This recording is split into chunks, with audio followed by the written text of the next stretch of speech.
is one of the example, okay, of American Airlines. It may sound weird, but it actually happened. Okay, now they are gaining dollars and dollars every year. Okay, so this is one of the role which is actually role, and if you say the importance or whatever is actually, you know, played by the aviation industry in general. Now, do you have any doubts in this? Any doubts? Any doubts? Any doubts?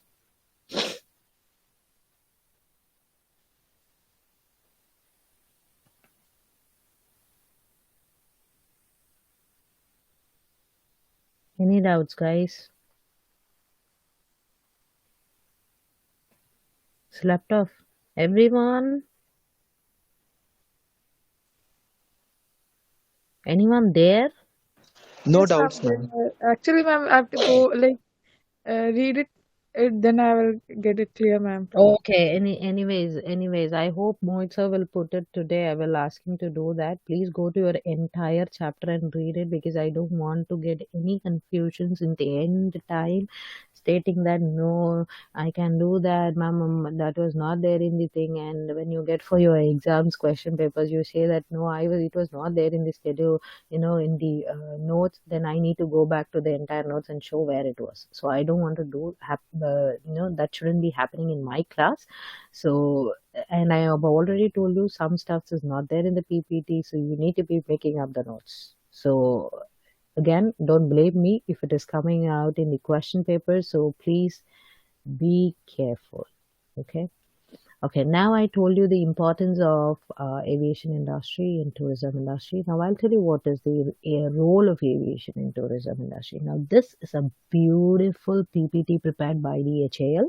Okay, so in general to say I have not prepared it. This is actually prepared by Mr. Krishna Murari, okay, who is the additional general manager and senior faculty of HAL Management Academy and HAL Bangalore. So he's from HAL. Okay, so this was actually their motto. If you see integrity, mission, commitment, quality, this was their, actually when HAL started up. So this was their, code word: integrity, mission, commitment, and quality. So this is actually a beautiful PPT, which is prepared for the role of aviation in tourism industry. HL in the sense Hindustan Aeronautics Limited, right, ma'am? Exactly. See, it's on top here. Okay, ma'am. Okay. Okay, Incredible India. Oof, this is an advertisement. We all know, right? Incredible India. Okay. Now he has started with the explanation of his own country, Incredible India. Now, how does this aviation plays a role in tourism? India's vast culture and natural resources, as well as its price competitiveness, remain key drivers of its overall competitiveness. Yet, the country's cultural resources still under-digitalized, with over 600,000 villages with their own cultures and heritage that could be leveraged to create unique experience for travelers. And even if you see, there are some international travelers who would like to visit slums. Okay, we would open up our mouth because we being an Indians, we don't like to visit it, but our international travelers would love to visit those places because there is where they learn something. Okay, because they think that, oh, okay, India is poor because of this. Yeah, oh, they are under surviving for the food. So all these kinds of things is actually taken, and moreover, they tend to learn about the cultural resources a lot. Okay, now on its current growth trajectory, India's international arrivals are forecast to reach 15.3 million by 2025. So it's just a calculation that by 2025, 15.3 million passengers would be traveling internationally to our country. According to the World Tourism Organization, travel and tourism currently supports or accounts for 9.6% of world's India's GDP, and it supports 9.3 to the country's total job. So your salary would increase up to 9.6%, and your total job will rise up to 9.3. Now, today, 12% of India's tourism GDP is derived from the international tourism. So, if you calculate together, approximately 12% of India's tourism is contributing to the international tourism. Okay. The Incredible India campaign helped in establishing the country as a high-end destination. So we all know, if you could have seen the advertisement on your TV, you could have seen it, Incredible India. Okay, now that was a campaign which was actually raised by our country for development of tourism. Okay, so this campaign brought more number of brought India into a high-end destination where more number of people love to travel looking at the only looking at the pictures, okay, whatever they have been showing. So it led to 16% of increment in the tourist in 2002, where at the beginning this Incredible India was started. So in 2002 this Incredible India was started, okay, the campaign was started, and there was an increment of 16% in the tourist growth only because of this. Okay, then see, Incredible India. So these are some of the examples of Incredible India. Taj Mahal in Agra, okay. Then Hall of Thousand Pillars at Meenakshi Temple, Madurai, Rani Ki Vav, Gujarat, Bahubali statue. So all this is some of the places. Okay, let's quickly go. Later on, you can watch all the places. Now, change in way of living. People crave unforgettable experiences. Indeed, as many as 81% of millennials and 79% of Generation X value experiences more than material goods. And with an estimated 160 million people entering the middle class annually, of which 88% will come from Asia, more and more will have access to travel. So if you could see, there are only less people traveling to these places. Like Indians travel very rare, yeah. Even inside India, they would love to travel internationally, but if you see inside India, the regionally traveling passengers are very less, very less. Yes, but if you could see the international tourists, oh my God, every day, everywhere you could find them traveling to various countries or to various destinations in India, right? So tourism in India is important for the country's economy and is growing rapidly. So it is day by day, as I said, there is an increment in the tourist. Now they calculated, the World Travel and Tourism Council calculated the growth which is going to be happening in India.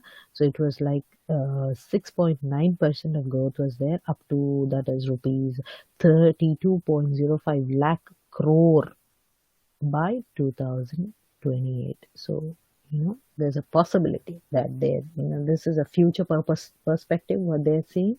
So by 2028, more number of people would be traveling, and there would be an economic growth of 32.05 lakhs crores which would be coming into the country. Now there was a huge loss in 2020 because of the COVID conditions, okay, where the airlines were stopped and the tourists were denied to coming into the country. Now inbound tourism is where people traveling inside India. If you could see, global outbound tourist, that is, the calculations what they had taken was 1186, okay, and the expected outbound tourist, that is the people who came in, who are coming in by 2030 is 1809.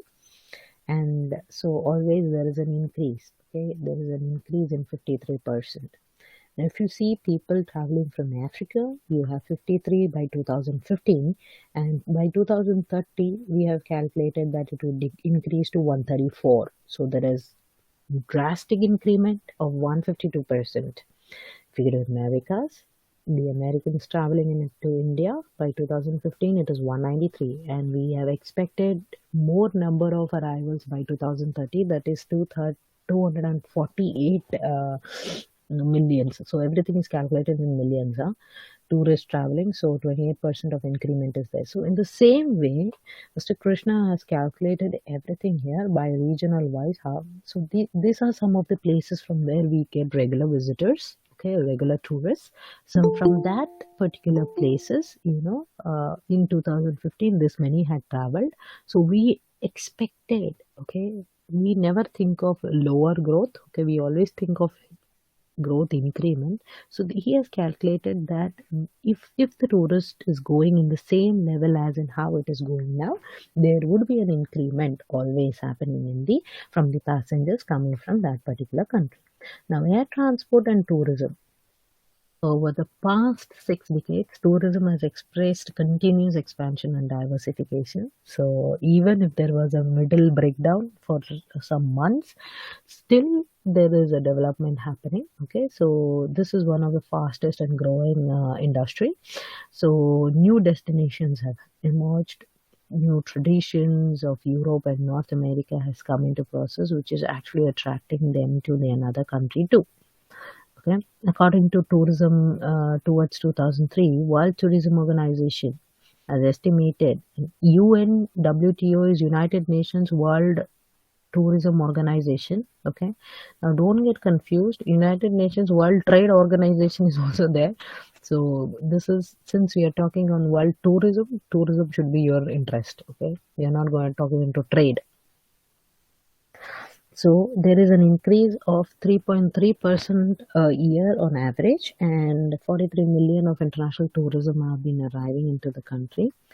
Now, what is the play? The airlines have got the role of airlines and airports have played in opening up new destinations. Correct? If you could see, for example, Port Blair, there are only less number of aircrafts arriving there.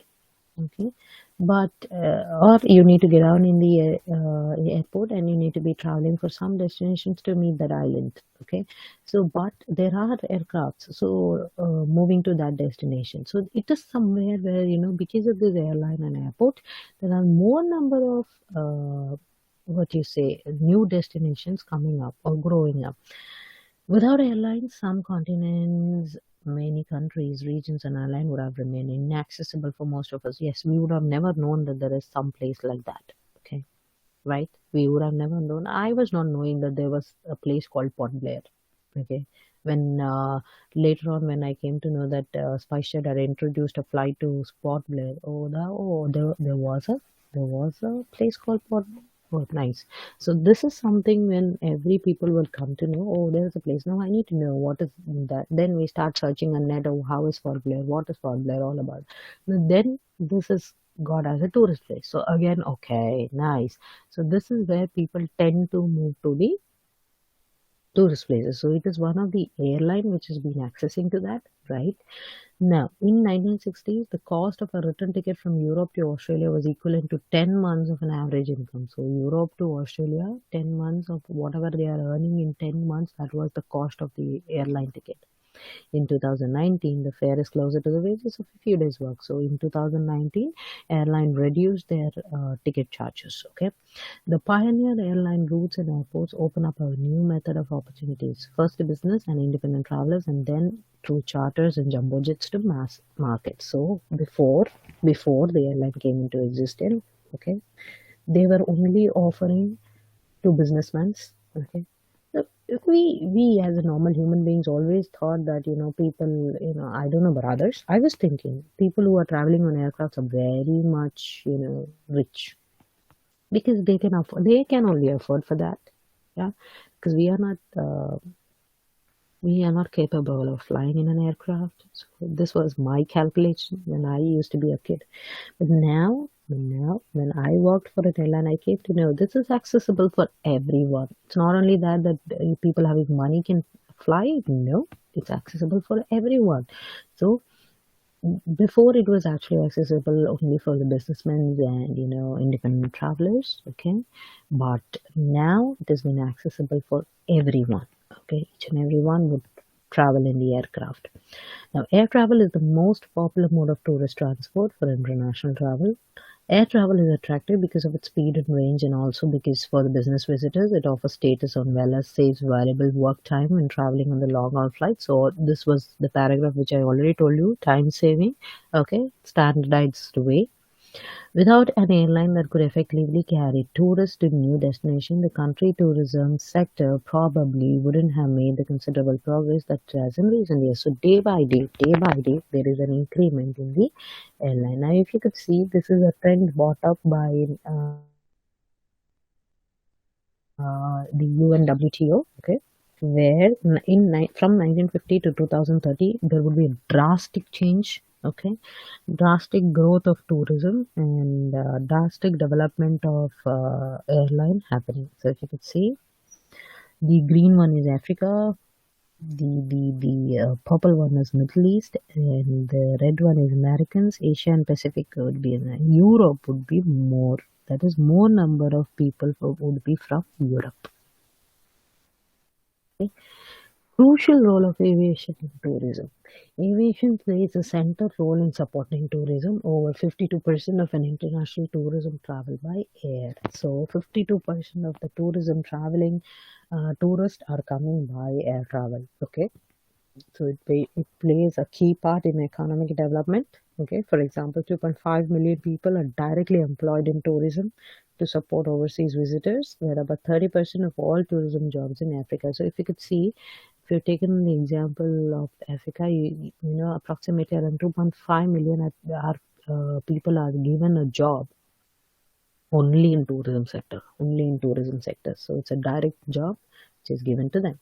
About 26% of economy of St. Kitts and Nevis relies upon tourism industry. In Caribbean countries, tourism provides one of the few means of economic growth. So in Caribbean countries, it is very less compared to other countries.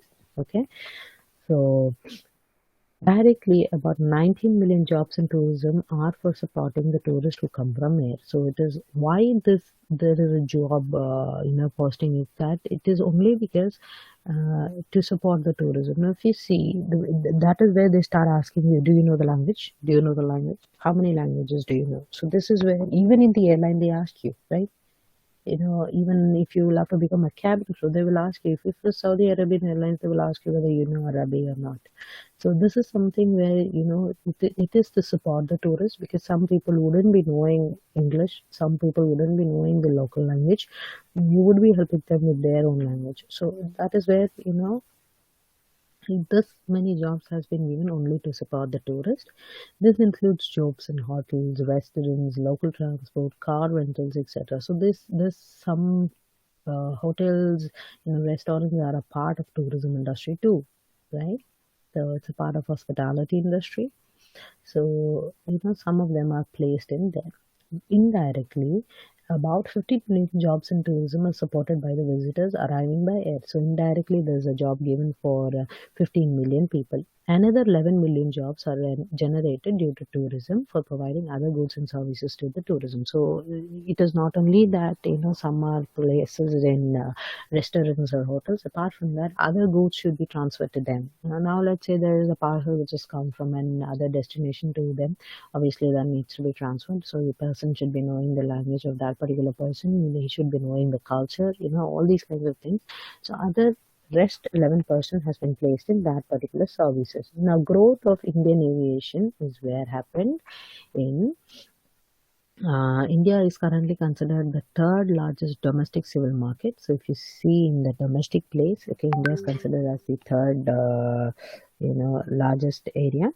It is expected to become world's largest domestic civil market in next 10 to 15 years. So it would be a drastic growth in next 10 to 15 years and is expected to displace the UK to become the third largest air passenger market by 2015. So it is trying to fight with UK.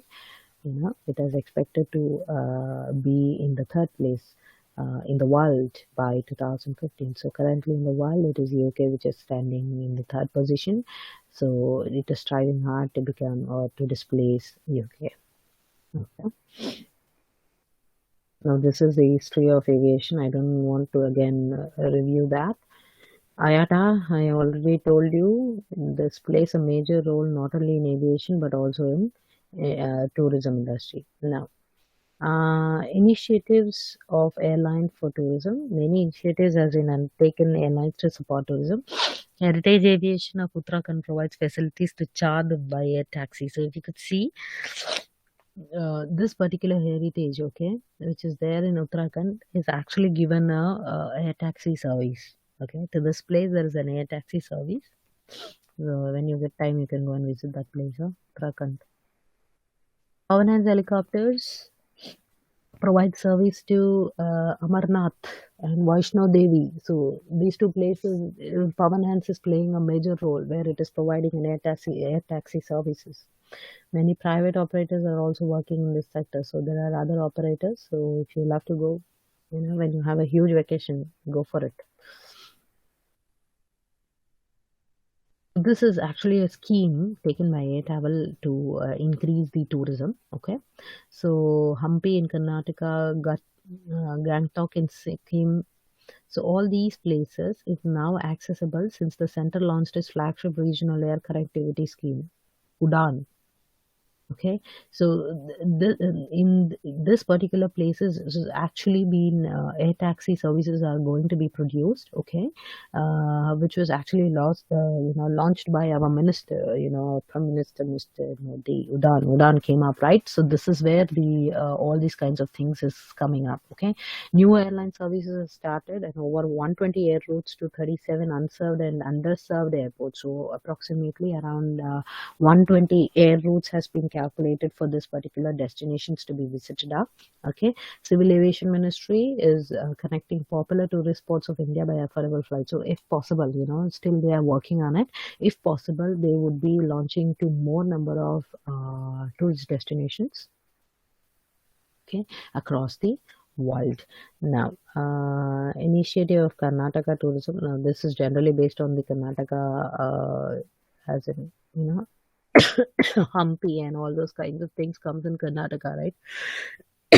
Sorry. So based on that, he's stressing upon in general. He's stressing upon the Karnataka thing. So they are yet to start in the in regional areas as an air taxi. But if you see in Uttarakhand and all, it has already been started. Okay, in the same way. Even in Karnataka, they are planning to start for this Hampi and all. So there is actually a drastic change going to be happening in by 2025. Okay, any doubts?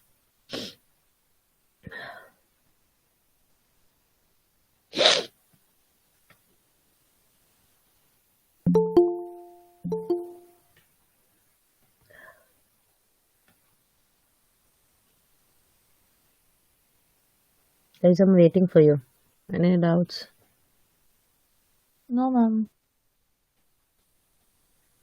Okay, then that would finish our what do you say?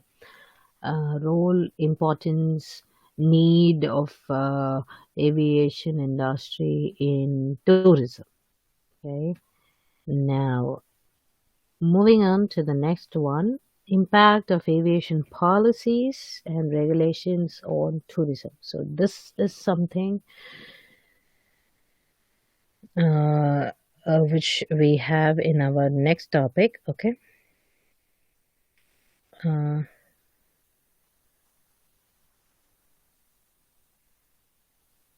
okay. Why not we take another 2 to 3 minutes of break? Do you want a break? Sure, ma'am. I know, I know, I know. I felt that everyone is sleeping. I can feel that. So do one thing. It's 8:09 now. Okay, come back by 8:15.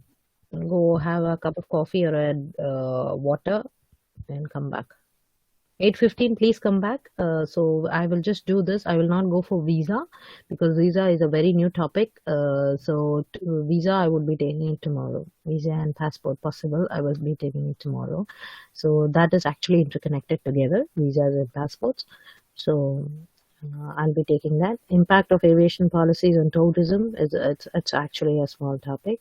I have made the notes in the Word format and I have made it, so you can only read this. So now it's 8:10, 5 minutes break. Quickly go have a cup of water or coffee and come back to me. 8:15, everyone should be back. Sure, ma'am. Ma'am, it's afternoon over here. Ma'am, it's afternoon. 1:40, ma'am. It's 13:40. okay. Acha, you want to eat something, anything, No, anything. ma'am. Just take five Sure, minutes break and come back. sure, ma'am.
Okay, guys, back.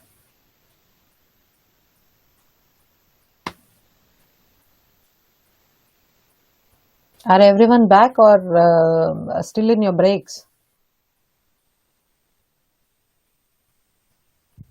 Ma'am, back. Nice. Okay. So we will, once this topic is done, then we will wind up today. Okay. So tomorrow I'll start up with a fresh one because visa and passport is quite complicated one. It's actually not complicated. You have lots to be remembered in that because that is something, the major thing which you need to be understanding in the aviation industry. Okay. So, visa, passport, and travel documents I'll be doing tomorrow. So, we will just see our second, part in this. What is the impact of the aviation policies on tourism? So, that was our topic. Now, if you think day by day, I told you that the set of aviation laws or set of aviation regulations or policies would be changing up, right? Now, if you could see, if a person is checking into the airline, uh, let's say, for example, a passenger is asking, why not 30 kgs is allowed for your aircraft? Now, let's say the passenger is being, checking in with Indigo, for example. Okay. Now, he's just one person and his baggage is around 30 kgs. Okay. So we say, sir, we are very sorry, this is not acceptable. Only 15 kgs is allowed in your check-in baggage. So you need to be taking out your products. Either you need to be throwing it out or you need to be placing it in another bag. Or let's say you have 15 kgs of excess baggage, so you need to be making the payment. Oh, great. Now he's where he says that no, how come? Because other international flights, let's say Fly Dubai, or let's say other international flights is accepting 30 kgs. Then why not Indigo? So that is where the staff says. So that's our policies. Nice. That is your policy? Yes, that's the airline policy. They are allowed to carry only 15 kgs in check-in baggage, and hand baggage goes for 7 kgs. So that is our policy. That is our airline's policy. So now we will be thinking, what is this policy? There are certain set of rules, regulations, okay, done by the airline apart from the aviation law. So aviation law majorly states with what kind of goods need to be carried, if it's an aircraft basis, what kind of aircraft should be there. It is never saying as in you can check in only 15 kgs of baggage. No, these are some of the policies which is actually made by the airline. So there are set of policies, rules and regulations which needs to be followed by. Now a passenger is actually bounded by everything. He needs to be checking upon the aviation laws also. He needs to be checking upon the airlines laws also. So as simple as that. Now when the airline staff is saying that, sir, 25 minutes prior we need to be closing our gates. Now he can't ask that where is it written that only 25 minutes prior you need to be closing your gates. That's not possible. Now he can't say that because airline themselves are made up or set up some kind of policy stating that yes, this person these particular flight is a crucial flight, so please be closing the gates before 25 minutes. You need to be closing the gates before 25 minutes because you are a staff, right? In the same way, now a passenger can't question you. He can't question your policies. So that's our policy. We can't do that. Now, we have heard many of the staff say that, it's our policies. We wouldn't be able to do that. Now, even if you go for anything to purchase, you could see terms and conditions. Yeah, great. Now that is something which is there for which is actually done by the company. Yeah. Now, let's say if you have, okay, for example, Netflix, okay, when you are about to watch that, when you're going to make the payment, they give you a set of terms and conditions. You need to agree that and then go. If you're going for an insurance, you have a set of terms and conditions. You need to agree that, then only it will allow you to the next page. So this is how the process happen. Okay, so every company is having their own set of policies which need to be followed. So in the same way, aviation is actually bounded by a set of regulations. It's actually bounded by a set of rules from various kinds of various kinds of, what do you say, hierarchies. right? Be it DGCA, be it BCAS, be it MOCA, they need to be following it. And this major department's function is to see that whether this is being implemented or not. So everything which comes inside the rules, regulations, the policies, whatever comes inside aviation is actually impacted on tourism. Simple, as simple as that. Now,